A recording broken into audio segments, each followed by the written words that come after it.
అందరికీ నమస్కారం. Welcome to it's you TV. ప్రస్తుతం మనతో పాటు ఉన్నారు ప్రముఖ ఆధ్యాత్మికవేత్త, వాస్తు జ్యోతిష్య పండితులు బాలచంద్ర శర్మ గారు. గురుగారితో మాట్లాడి మరిన్ని విషయాలు తెలుసుకునే ప్రయత్నం చేద్దాం.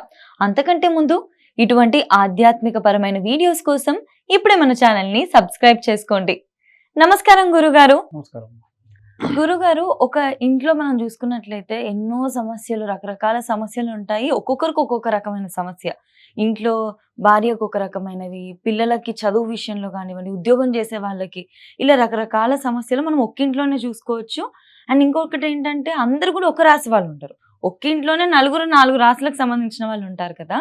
ఈ 12 రాశుల వారికి కూడా ఆరోగ్యపరంగా కానివ్వండి, ఆర్థిక పరంగా కానివ్వండి, ఉద్యోగ పరంగా, వ్యాపారవేత్తలకు కూడా చక్కగా జీవితంలో అభివృద్ధి కనిపించాలి అంటే ఇంట్లోనే వాళ్ళు చేసుకోగలిగే హోమాలు ఏమైనా ఉంటే తెలియజేస్తారా గురుగారు? ఖచ్చితంగా అండి.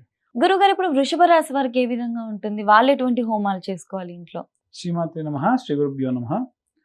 వృషభం అనగానే మా అందరికీ గుర్తొచ్చేది ఏంటంటే నంది. అంతే కదండి. నందీశ్వరుడు ఎప్పుడు ఏం చేస్తాడు అంటే శివుడినే చూస్తూ ఉంటాడు. పక్కన మీకు విధ్వంసం జరగని, ప్రళయం జరగని, ఏమైనా సరే ఆయన కాన్సన్ట్రేషన్ అంతా కూడా శివుడి పైన. ఈ శివుడికి నందికి మధ్యలో నుంచి అందుకే నడవకూడదు ఖచ్చితంగా. వృషభ రాశి వాళ్ళకు కూడా ఇలా తీక్షణమైనటువంటి కాన్సన్ట్రేషన్తో ఉంటారు ఎప్పుడు కూడా. శుక్రుడు వీరికి రాష్ట్రాధిపతిగా ఉంటారు. వీళ్ళకి కావాల్సింది ఏంటంటే ట్రాన్స్పరెన్సీ. మనకు ఒక స్ఫటికం అంటే ఒక గ్లాస్ ఎలా ఉంటుందో, అంటే మధ్యలో ఒక అడ్డు గోడ పెట్టినా క్లియర్గా అవతల వాళ్ళు సంబంధించినటువంటిది కనిపించాలి. ఇంకోటి వీళ్ళు కోరుకునేది కూడా అదే. శుక్రుడు రాష్ట్రాధిపతిగా ఉన్నాడు కదండి. శుక్రుడు కనుక రాష్ట్రాధిపతిగా ఉండి ఏ ఫీల్డ్స్ లో ఉంటారు అనేది కూడా చూస్తే, సినిమా ఇండస్ట్రీ, ఆర్టిస్ట్కి సంబంధించినటువంటి వాళ్ళు, డాన్సర్ కానివ్వండి, పెయింటర్ కానివ్వండి, ఏ సినిమా ఫీల్డ్ కానివ్వండి, మాస్ మీడియాలోకి వెళ్ళినటువంటి జర్నలిజం వాళ్ళు కానివ్వండి, ఇక్కడ అన్నిటికి కూడా చూడండి, వీళ్ళందరికి కూడా అబద్ధం ఎక్కువ రోజులు ఉండదు. ఫలానా హీరో అట, ఫలానా హీరోయిన్ అట, ఫలానా యాక్టర్ అంట, ఫలానా యాంకర్ అంట, చాలా రకాల రూమర్స్ వస్తాయి. కానీ అసలు విషయం ఏంటనేది ఏదో ఒక రోజు బయటకు వస్తుంది. సో ట్రాన్స్పరెన్సీ అనేటువంటిది ఉంటే, వీళ్ళు కనుక నిజంగా కరెక్ట్ గా ఉంటే ఏ ప్రాబ్లం ఉండదు. అదొకటి బాగా గుర్తుంచుకోవాలి. రెండవది, వీరు ఎప్పుడు కూడా మహాలక్ష్మీదేవి యొక్క ఆరాధన చేయడం మంచిది. శుక్రుడు లక్ష్మీదేవి యొక్క పర్సనల్ గా పూజ చేసేటువంటి అర్చకుడు. అమ్మవారి దగ్గరే నిత్యం ఉంటూ అమ్మవారికి ఏది ఇష్టమో ఏది ఇష్టం లేదు, అమ్మవారి యొక్క అక్కెవరు, ఇలాంటివన్నీ కూడా రాస్తారు. ఒకసారి లక్ష్మీదేవి అడిగిందనమాట, మా అక్కగారు వస్తారు, ఆమె మాట్లాడేటప్పుడు రాసుకో అని. రాగానే లక్ష్మీదేవి వాళ్ళ అక్క అయినటువంటి జ్యేష్ఠాదేవిని లక్ష్మీదేవి అడిగింది, నీకు ఏది ఇష్టం అక్క అంటే, ఎక్కడైతే ఆడవాళ్ళు నీలా తయారవుతారో ఆ ఇంటి దరిదాపుల్లోకి కూడా నేను వెళ్ళను. ఎందుకంటే జ్యేష్ఠాదేవి అంటే దరిద్ర దేవత. జ్యేష్ఠాదేవి వెళ్ళిందంటే చాలా ఇబ్బంది కదా. అందుకని ఎక్కడైతే ఆడవాళ్ళు నీలా తయారవుతారో అక్కడికి వెళ్ళను. ఎక్కడైతే లేదు అన్న మాట వినిపించకుండా ఉంటుందో ఆ ఇంటికి నేను వెళ్ళను. ఏ ఇంట్లో అయితే ఆడవాళ్ళు ఎప్పుడు లక్ష్మీప్రదంగా కనిపిస్తారో ఆ ఇంటికి వెళ్ళను. ఏ ఇంట్లో అయితే దుర్వాసన రాకుండా ఉంటుందో ఆ ఇంటికి వెళ్ళను. ఇలాంటివన్నీ చెప్పి, విశేషంగా ఇప్పుడు లక్ష్మీదేవి రాకూడదు అనంటే, జ్యేష్ఠాదేవి రాకూడదు, లక్ష్మీదేవి రావాలి అనంటే, ఈ రాశి వాళ్ళు చేసుకోవాల్సిన హోమం కూడా మహాలక్ష్మి యాగం చేసుకోవాలి. మహాలక్ష్మి యాగం, అది కూడా కలువ పూలు, కలువ పూలు తేనెలో, అంటే తేనెలో ముంచి వేస్తారు. కలువ పూలు అండి చాలా కాస్ట్. ఎలా పంతులు గారు, రోజా పూలు అందరికీ అందుబాటులో, అది కూడా నాటుగా ఉండేటువంటి పూలు. ఈ కెమికల్ తో వేసినటువంటి కాకుండా మనకు ఆర్గానిక్ కాదమ్మా, మనకు పింక్ కలర్ లో వచ్చే రెడ్ కలర్ ఫ్లవర్స్ ఉంటాయి. అవునవును. ఆ పూలతో అమ్మవారికి పూజ చేస్తే అమ్మవారికి చాలా ఇష్టం. లేదా చామంతి పూలతో అమ్మవారికి పూజ చేసి తర్వాతకి ఈ నాటు గులాబీ పూలతోని పూజ చేసుకుంటే మంచిది. మీకు తెలియదు, పూర్వము ఎవరికైతే భార్యాభర్తల మధ్యలో సఖ్యత లేదు, పిల్లలు సరిగ్గా లేకుంటే ఈ నాటు గులాబీ పూలను తీసుకొని అమ్మవారి దగ్గర పూజ చేసేవాళ్ళు. ఆయుర్వేద శాస్త్రంలో ఉన్న వాళ్ళు కూడా అలా తీసినటువంటి పూలని ఎంతైతే మనం పూరెక్కలు వేశారో అంతవరకు కూడా అతి మధురం అని కొద్దిగా ఉంటుంది అనమాట. అతి మధురము కొంచెం అంత చక్కెర లేదా చెరుకు రసం వేసి మరగబెట్టి అదంతా పిప్పంతా తీసేసి రోజు తాగమంటారు. దానివల్ల శుక్రకణాలు అభివృద్ధి చెందుతాయి, భార్యాభర్తలు అన్యోన్యంగా ఉంటారు.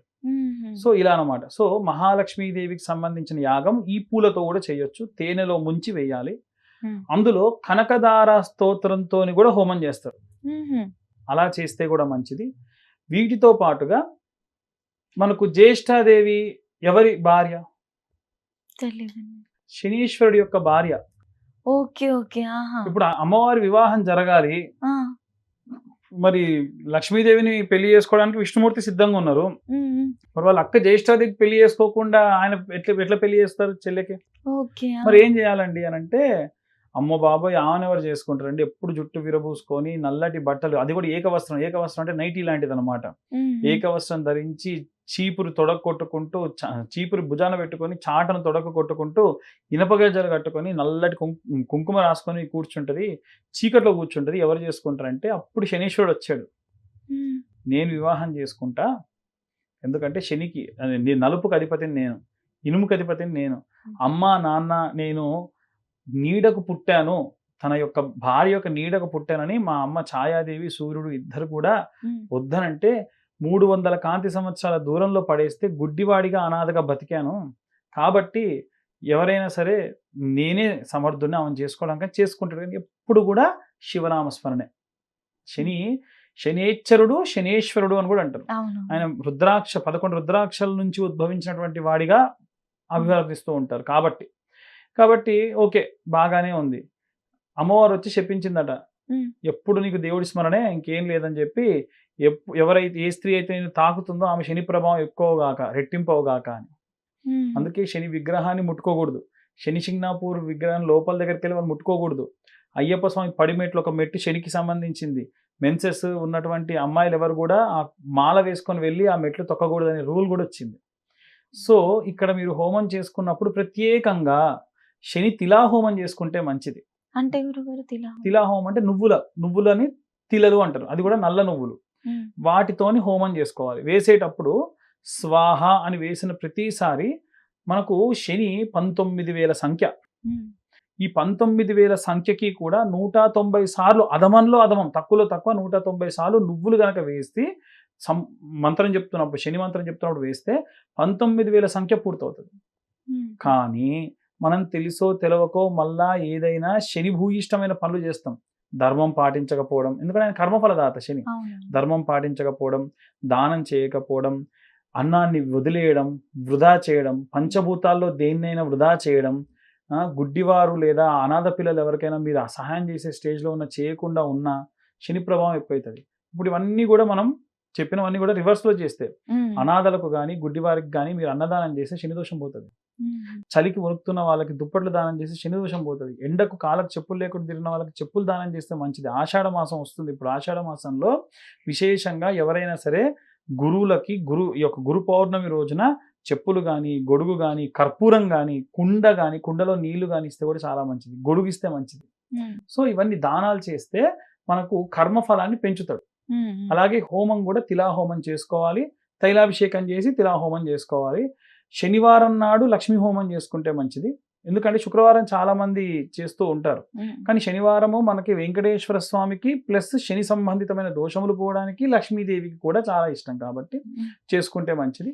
ఈ విధంగా హోమం చేసుకోవచ్చు. ఒకటి, చాలా మంది కొల్హాపురి అమ్మవారి యొక్క దర్శనం కూడా చేసుకుంటే మంచిది. ఈ రాశి వాళ్ళు కొల్హాపూర్లో ఉన్నటువంటి మహాలక్ష్మి అమ్మవారికి. ఇంకా వీలైతే మనం బంగారు పూలు తెచ్చుకోలేకపోవచ్చు. వెండితో తయారు చేసే పూలకు కొంచెం బంగారు కోటింగ్ వేసి పుట్టినరోజు అంటే date of birth, happy birthday చెప్పట్లేదమ్మా. ప్రతి ఒక్క మనిషికి కూడా హ్యాపీ బర్త్డే ఉంటుంది, పుట్టినరోజు ఉంటుంది. రెండు వేరు ఉంటాయి. తిథితో వచ్చేటువంటిది పుట్టినరోజు. ఆ రోజున మీ ఇంట్లో మీరు లక్ష్మీదేవికి ఆ పూలతో పూజ చేయండి, లేదు నాణెములతో పూజ చేయండి. ఆ నాణెములని మీ యొక్క అభివృద్ధికి, చదువుకు కానీ లేకుంటే దాన ధర్మాలకు కానీ వెచ్చించండి. చాలా మంచిది. ఆ రోజున హోమాలు కూడా చేసుకోవచ్చు. పుట్టినరోజు నాడు కూడా హోమాలు చేసుకోవచ్చు. దానివల్ల విశేషమైనటువంటి సత్ఫలితాలు పొందవచ్చు. గురుగారు, ఈ హోమాలు అనేవి ఒక్కసారి చేస్తే సరిపోతుందా, లేకపోతే ఇన్ని నెలలకు ఒకసారి చేయాలి? సంవత్సర కాలంలో ఒకసారి. అది వాళ్ళ పుట్టినరోజు నాడు కావచ్చు, పెళ్లి రోజు నాడు కావచ్చు, గృహప్రవేశం నాడు కావచ్చు. ఎందుకంటే గృహప్రవేశం మళ్ళీ చేసుకోరు సంవత్సరంలో. ఈ సంవత్సరంలో ఒకవేళ ఉదాహరణకు పుట్టినరోజు నాడు చేసుకోవాలి, కానీ గృహప్రవేశం ఉందనుకోండి, అది గృహప్రవేశానికి షిఫ్ట్ చేయండి.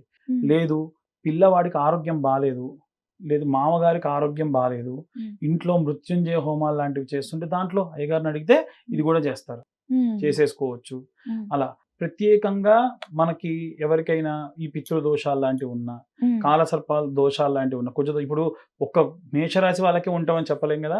వాళ్ళ గురించి మనం ఈ వీడియోతో పాటు మేషరాశిలో క్లియర్ గా దాని గురించి చెప్పా. ఎవరికైతే కుజదోషం ఉంటుందో, ఈ కాలసర్ప దోషం ఉంటుందో, పితృదోషాలు ఉంటాయనే సంగతి కూడా చెప్పే దాన్ని చూడండి. ఎందుకంటే ఇక్కడ మనం మొత్తం చెప్పలేము కాబట్టి అందులో చూసి క్లియర్ గా ఎవరిని ఉంటే కనుక ఆ వీడియో కూడా చూసి రిఫర్ చేసుకోవచ్చు. ఖచ్చితంగా గురుగారు, ఎందుకంటే అందులో ఉండే రెమెడీస్ కూడా మళ్ళీ రెమెడీస్ కూడా వాడుకోవచ్చు. ఓకే గురుగారు, వీళ్ళ కోసం ఏదైనా మంత్రం చెప్తారా? ఫస్ట్ చెప్పా కనకదార స్తోత్రం చాలా మంచిది. ఎందుకంటే సాక్షాత్ ఆదిశంకరులు ఒకరింటికి వెళ్ళి ఆ ఇంట్లో వాళ్ళు చాలా బీద పరిస్థితిలో ఉన్నారు. ఒక్క జత బట్టలు ఉన్నాయి, అవి కూడా చిరిగిపోయి ఉన్నాయి. అంత దారుణమైనటువంటి పరిస్థితుల్లో వాళ్ళు ఇంత దీనమైన పరిస్థితి. వాళ్ళు నాబోటి వాడికి ఏదైనా దానం ఇస్తే భిక్షువుని కదా, వాళ్ళు బాగుంటారని వెళ్ళి అమ్మా భవతీ భిక్షాందేహి అని అడిగితే ఆ ఇంట్లో ఉన్న ఇల్లాలు వచ్చి ఎన్ని జన్మల్లో ఎన్ని పాపాలు చేశాను తండ్రి, అన్ని జన్మల్లో అన్ని పాపాలు చేసిన ఏదో మహత్తరమైన పుణ్యం చేశావు కాబట్టి నువ్వు నా ఇంటికి వచ్చి భిక్ష అడుగుతున్నావు. నా దౌర్భాగ్యం చేసిన పాపాల వల్ల నేను నీకు ఏమీ ఇవ్వలేను, ఇంట్లో ఏమీ లేదు, వారం 10 రోజులు 15 రోజుల నుంచి పస్తునున్నాం అని అంటే కాలడిలో జరిగింది. ఇప్పటికీ కూడా కాలడిలో ఆ ఇల్లుంది. అయితే ఆ అమ్మవారిని తలుచుకొని అమ్మ ఏంటమ్మా వారికి ఏదో ఒకటి చేయాలి, కొంచెం చేయి తల్లి అని చెప్పేసి లక్ష్మీదేవిని ప్రార్థిస్తాడు ఆయన. ప్రార్థిస్తే శంకర కొన్ని వందల జన్మల నుంచి వాళ్ళు పాపులు నాయన, ఏం చేయలేము, నీకు ఏదో ఒక దానం ఇవ్వమని పోని, ఏ దానం ఇస్తే వాళ్ళు ఏ రూపకంగా నీకు దానం ఇస్తే అవి కొన్ని లక్షల రూపంలో బంగారు వాటిగా నేను వాళ్ళకు ఇచ్చేస్తా.